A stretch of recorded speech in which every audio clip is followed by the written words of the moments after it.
hit one. We would place all of the aid on a site in piles and rows, kind of like, imagine if you will, the Hunger Games. When distribution happened, the Israeli Defense Force would release the large crowd and the building crowd of Palestinians, and then that would turn into only what I could describe as like the Gaza Olympics, or the survival of the fittest. That it just became an all-out race to the sites to get the aid. That created in itself a lot of chaos. So if you just imagine thousands of people, a congested site, one way in, one way out, people fighting for survival, women, children, the elderly, men, the disabled.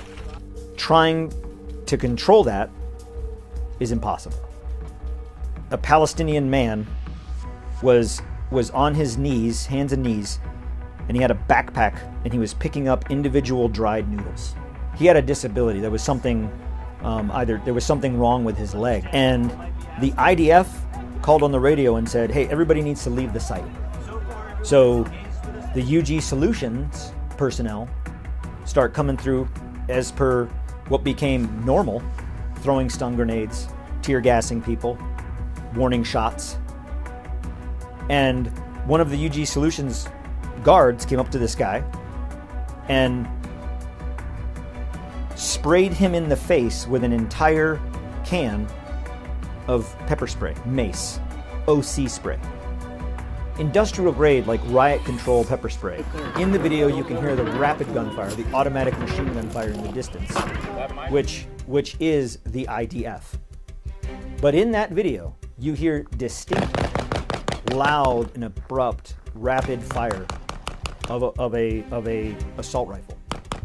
While he is shooting, he says something along the lines of, "Oh yeah, woohoo!" Another contractor who's in the shot of my video, but looking at the same thing I'm looking, and then he says, audibly in the video, "Damn man, I think you got one." I think you hit one.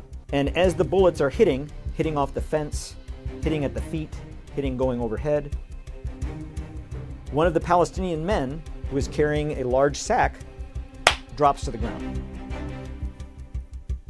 Not moving. They weren't posing a threat at all in any way whatsoever. Much less were we shooting to defend our lives. Well, it's true that UG Solutions personnel use pepper spray, smoke, and flashbangs to prevent trampling in the crowds of civilians that are trying to seek aid. These systems are deployed consistent with their intended use. Mr. Aguilar's statements are false, self-interested, and an attempt to seek retribution against UG Solutions. Since termination, Mr. Aguilar has spread a false narrative to media outlets around the world, while at the same time begging UG Solutions to hire him back. We're there as tourists. I don't understand the inability to understand that legal nuance that Americans are there on a tourist visa. The only time we should ever engage with our weapon is if the threat is imminent and it's a threat to our life.